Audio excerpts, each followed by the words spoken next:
আরেকটি প্রশ্ন আছে, যারা দেবদেবীর পূজা করেন তারা বিপদে পড়লে অনেক সময় দেবদেবীর কাছে মানত করে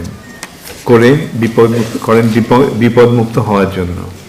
আমরা যারা ভক্তিপথে এসেছি তারা কি শ্রীকৃষ্ণের কাছে সেইভাবে মানত বা প্রার্থনা জানাতে পারি? সাধারণত দরকার হয় না।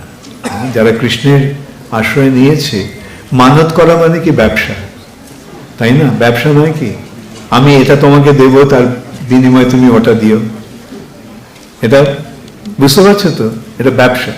আমি তোমাকে 5 টাকা দেব, তুমি ওকে 50 টাকা দিও। তো এই কিন্তু কৃষ্ণের সঙ্গে ব্যবসা করার প্রয়োজন হয় না।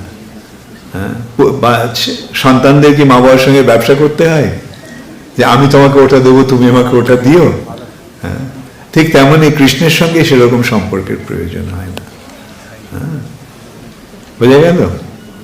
হরে কৃষ্ণ। গুরু মহারাজ, আমার সশ্রদ্ধ করি প্রণাম জানাই আপনার চরণে। আমার প্রশ্ন হচ্ছে যে রাক্ষস ও দৈত্যের মধ্যে পার্থক্য কি? বলি মহারাজ দৈত্য বংশের ছিলেন, তাহলে কি দৈত্যরা বেশি উন্নত?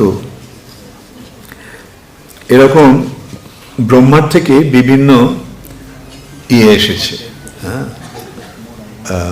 জাতি এসেছে বলা যায়। ব্রহ্মার ছেলে, ব্রহ্মার হচ্ছে কশ্যপ, এবং এই কশ্যপের স্ত্রীদের থেকে এক একজন এসেছে। যেমন কশ্যপের স্ত্রী দিতি থেকে এসেছে দৈত্য, কশ্যপের স্ত্রী অদিতি থেকে এসেছে আদিত্য বা দেবতারা। সেরকমই মনু থেকে এসেছে মানুষেরা। কশ্যপের স্ত্রী কদ্রু থেকে এসেছে সাপেরা। বিনতা থেকে এসেছে পাখিরা, গরুর এবং অরুণ হচ্ছে বিনতার পুত্র, তাদেরই থেকে সমস্ত পাখিরা এসেছে। এইভাবে পুলস্ত্য ঋষির বংশ থেকে আসছে বিশ্রবা, এবং সেই সূত্রে তারা হচ্ছে রাক্ষস। বুঝতে পারলে পার্থক্যটা কোথায় দৈত্য আর রাক্ষসের? দৈত্যরা বেশি উন্নত। দৈত্যরা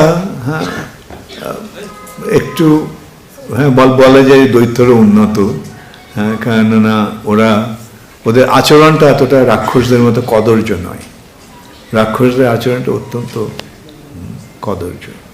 তারা দৈত্যরা আর একটু বেশি civilised. Mahidhar Das, New Town. Mahidhar Das, Hare Krishna Guru Maharaj, আপনার শ্রীচরণে শতকোটি প্রণাম। আমার মা গত সেপ্টেম্বরে মারা গেছেন। মায়ের আত্মার ভগবত ধাম প্রাপ্তির জন্য আমার কি করণীয়? প্রতি বছর মায়ের বাৎসরিক কি করা উচিত? আমি চাই বৈষ্ণব সেবা, কৃপা করে জানাবেন। হ্যাঁ, বৈষ্ণব সেবাই শেষ। আর ভগবানের প্রসাদ দিও, যেমন শ্রাদ্ধের সময় বা বাৎসরিক ইয়েতে। এবং যদি সম্ভব হয়, তোমার পিতা আছেন না?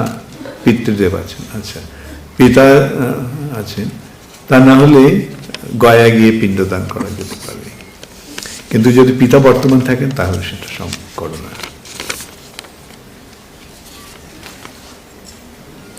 শাশ্বতী রাধিকা, হরে কৃষ্ণ। প্রথম প্রশ্ন, ত্রেতা যুগে শ্রী রামচন্দ্র যখন লীলাবিলাস করেছিলেন তখন কোন ভাষায় সেই লীলা সংঘটিত হয়েছিল? সংস্কৃত। বাল্মীকি রামায়ণ সংস্কৃততে। দ্বিতীয় প্রশ্ন, রাবণের চিন্ময় স্বরূপ সম্পর্কে আমরা জেনেছি যে রাবণ বীর রসে সেবা করার জন্য মর্তে ভগবানের লীলায় অংশগ্রহণ করেছিলেন। সেই রকম মন্দোদরীয় ইন্দ্রজিতেরও কি চিন্ময় স্বরূপ আছে? হ্যাঁ, ওরা সকলেই, যেমন রাজা যদি একটা নাটক করে তাহলে সেই নাটকে কারা অভিনয় করবে? বাইরের লোক না রাজার নিজের লোক? সেরকম ভগবান যখন অভিনয় করেন তার নিজের দলবল নিয়ে অভিনয় করেন। এই সূত্রে আরেকটাই হচ্ছে যে ভগবান যখন আসেন, যারা ভগবত ধামে ফিরে যাওয়ার যোগ্যতা অর্জন করে তাদেরকে তার লীলায় অংশগ্রহণ করার সুযোগ দেন। বুঝতে পারলে? হ্যাঁ, যেমন আমরা দেখতে পাই রামচন্দ্রের লীলায় ব্রহ্মা বলছেন দেবতাদের যে তোমরা বানর কুলে জন্মগ্রহণ করো, রক্ষকুলে বা ভাল্লুক কুলে জন্মগ্রহণ করো। তেমনি কৃষ্ণের লীলা আগেও বিষ্ণু বললেন যে স্বর্গের দেবতারা তোমরা গিয়ে যদু বংশে জন্মগ্রহণ করো। এইভাবে তারা যোগ্যতা যারা অর্জন করেছে তারা ভগবানের লীলায় অংশগ্রহণ করে ভগবত ধামে ফিরে যাওয়ার সুযোগ পায়। সুজাতা পান্ডে,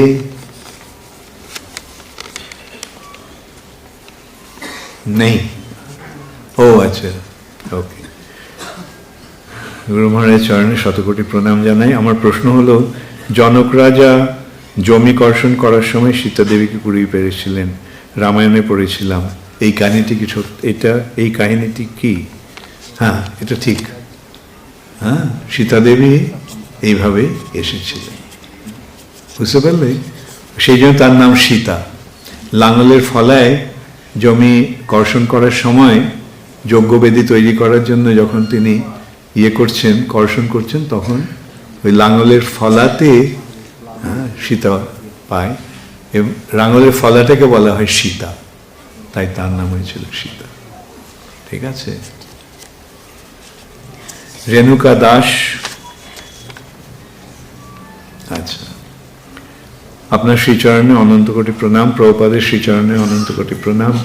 হে গুরু মহারাজ, অনেক সময় আমার অন্তর থেকে নির্দেশ আসে, প্রায় সব সময় নির্দেশ আসে, আমি সেই অনুযায়ী আমার কর্ম করি। এখানে ভগবানের সেবাও করি, যা কিছু করতে চাই তা অনেক আগে থেকেই নির্ধারিত হয়ে যায়। মাঝে মাঝে আমার অন্তর কেঁপে ওঠে, তবুও সেইভাবেই করি, যেন ভুল করছি কি ঠিক করছি। আবার হরে কৃষ্ণ মহামন্ত্র মাথা থেকে নেমে তখনও আমার মাথায় খুব যন্ত্রণা হয়, মাথা থেকে নামে তা যন্ত্রণা হয়, আর মাঝে মাঝে খুব ভালো লাগে।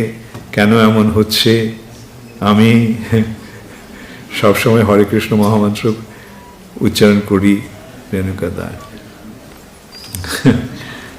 প্রথম কথা হচ্ছে যে মন আর চিন্ময় চেতনা, এই দুটোর মধ্যে পার্থক্য আছে।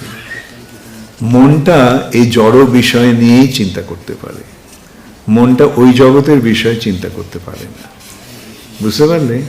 হ্যাঁ, অতএব যখন সেবা করবে, সেবাটা নিজের মন গড়া সেবা না করে গুরুজনদের আদেশ অনুসারে সেই সেবা করো, বুঝতে পারলে?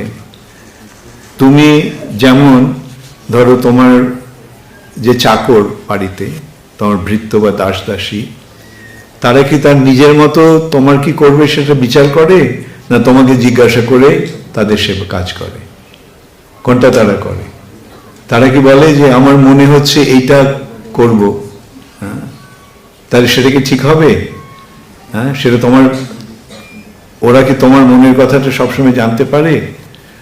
কিন্তু ওদের সরল ইয়েটা কি হবে? তোমার কাছে এসে যে জিজ্ঞাসা করে, মাতাজি আজকে কি রান্না করব, হ্যাঁ, মাতাজি আমি বাজার থেকে কি আনবো, তাহলে তুমি যদি বলে দাও তখন ওদের একটা সুবিধা হয়, তাই না? অতএব ভগবানের সেবাটাও ভগবানের ভক্তের নির্দেশ অনুসারে করাটাই শ্রেয়। এখানে আরেকটা কথা বলা যায় যে নিজের ইচ্ছা মতো করে সেই কর্মের ফলটা ভগবানকে যদি দেওয়া হয়, সেটা হচ্ছে কর্মযোগ। আমি আমার ইচ্ছা মতো কাজ করলাম, ফলটা ভগবানকে দিলাম, এটা কর্মযোগ। আর ভগবানের নির্দেশ অনুসারে, ভগবানের ভক্তের নির্দেশ অনুসারে যদি আমি কাজ করি, তাহলে সেটা হচ্ছে ভক্তিযোগ, বুঝতে পারলে? ভক্তি আর কর্মযোগের মধ্যে পার্থক্যটা, কর্মযোগটা আমি নিজের ইচ্ছা মতো করে, ফলটা ভগবানকে দিচ্ছে। আর ভক্তিযোগ হচ্ছে যখন ভগবানের প্রতিনিধি ভক্তের নির্দেশ অনুসারে আমি কর্ম করছি, কেন সেটা আমি বুঝতে পারছি সেটা ভগবান সেটা চান, সেই জন্য আমি সেটা করছি, সেটা হচ্ছে ভক্তি। আর হরে কৃষ্ণ মহামন্ত্র জপ করে মাথা ব্যথা যদি হয় তাহলে সেটা মন্ত্রের দোষ না, তোমার মাথার দোষ। যাই হোক, আর যখন আনন্দ হয় তখন বুঝতে হবে যে সেটা মন্ত্রের প্রভাব। মন্ত্রের প্রভাবে আনন্দ হবে, তাই না? আনন্দাম বুদ্ধি বর্ধনম। আর মন্ত্রের প্রভাবটা কিরকম? হ্যাঁ, মন্ত্রের প্রভাব হচ্ছে চেত দর্পণ মার্জনম ভব মহাদাবাগ্নি নির্বাপনম। এই যে ব্যথা বেদনা, এগুলি হচ্ছে ভব মহাদাবাগ্নির প্রকাশ। ঠিক আছে? হ্যাঁ, গোবিন্দ গোবিন্দ সানা। হরে কৃষ্ণ গুরু মহারাজ, আপনার শ্রীচরণে অন্ত করে প্রণাম জানাই।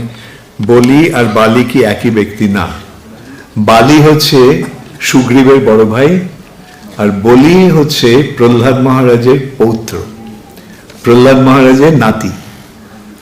প্রহ্লাদ মহারাজের পুত্র হচ্ছেন বিরোচন, বিরোচনের পুত্র হচ্ছে বলি, বলি মহারাজ। বুঝতে পারলে? মহেশ্বরী লক্ষ্মী দাসী।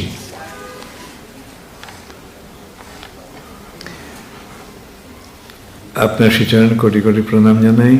আপনি যদি কৃপা করে বলেন, ভগবান শ্রী রামচন্দ্র তো ইচ্ছা করলে নিমেষের মধ্যে সবকিছু করতে পারেন, তাহলে ভগবান সেতু বন্ধন করে কেন লঙ্কা গিয়েছিলেন? আমি কতবার বলবো? ভগবান যদি সেতু বন্ধন না করতেন, হ্যাঁ, তাহলে আমরা সব ভগবানের উপর ছেড়ে দিতাম। আরে ভগবান তো করতে পারে, আমার কি দরকার? কিন্তু ভগবান যে আমাদেরকে তার সেবা করার সুযোগ দেন, হ্যাঁ, সেটা ভগবানের কৃপা। বুঝতে পারলে? যদি সেতু বন্ধন না করতেন তাহলে বানরেরা ভগবানের সেবা করার সুযোগ পেত? হ্যাঁ। অতএব আমাদের বুঝতে হবে যে ভগবান তার লীলার মাধ্যমে যখন এইরকম কার্য করেন তখন তিনি আমাদের সেবা করার সুযোগ দেন। যেমন আমি কাল সেদিনও বলেছিলাম, চৈতন্য মহাপ্রভু তো সারা পৃথিবীকে কৃষ্ণ ভক্ত বানিয়ে দিতে পারতেন নিমেষের মধ্যে। পারতেন? পারতেন না? হ্যাঁ। কিন্তু চৈতন্য মহাপ্রভু নিজে না করে বললেন কেন? এটা হবে, পৃথিবীতে আছে যত নগরাদি গ্রাম, হবে। কেন? চৈতন্য মহাপ্রভু নিজেই করতেন, তাহলে প্রভুপাদের মহিমা প্রচার হতো? প্রভুপাদের মহিমা জগতের প্রচারে ঘোষিত হতো? হতো না। আর প্রভুপাদ যদি না আসতেন তাহলে আমরা এখানে এইভাবে রামকথা আলোচনা করার সুযোগ পেতাম?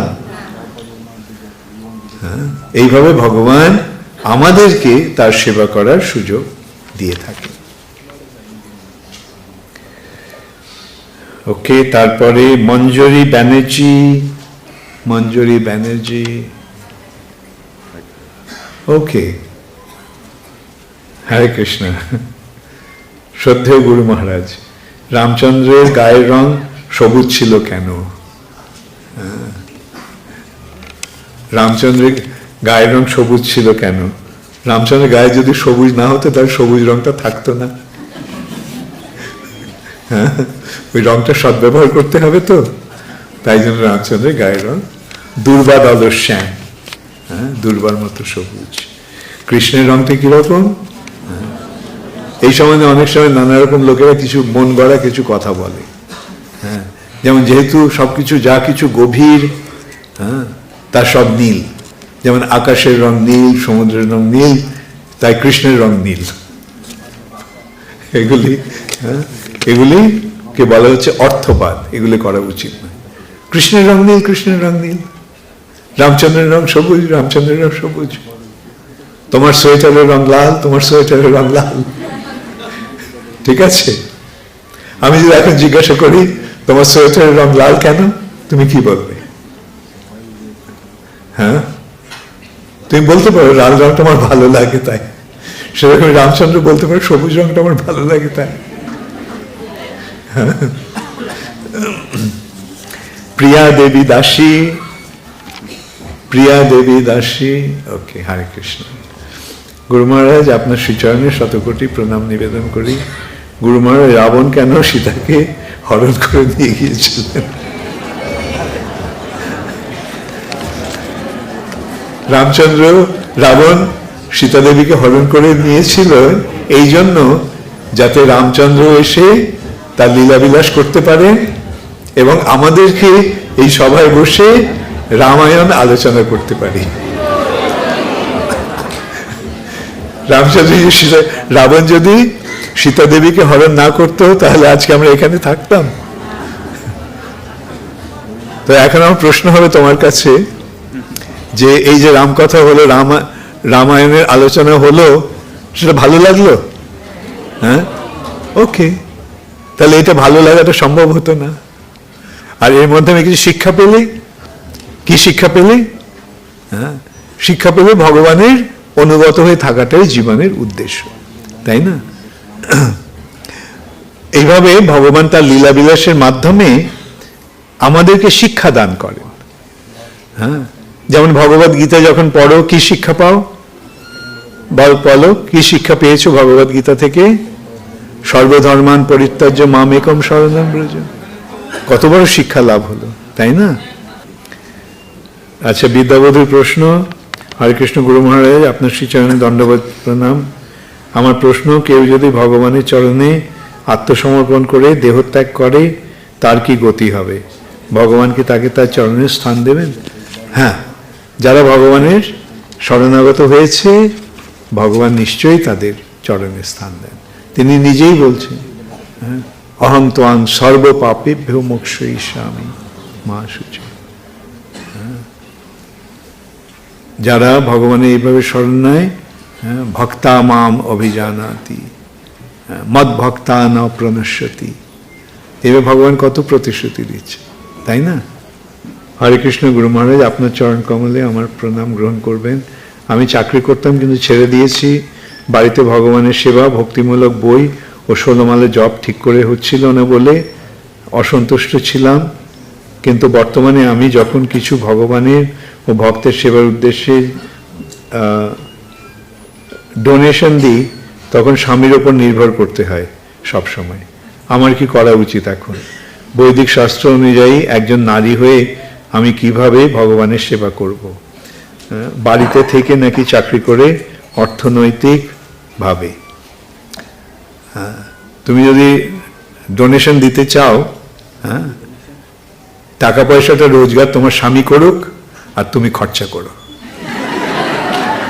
এটাই ওর কাজ। স্বামীর কাজ হচ্ছে রোজগার করা আর স্ত্রীর কাজ হচ্ছে খরচা করা।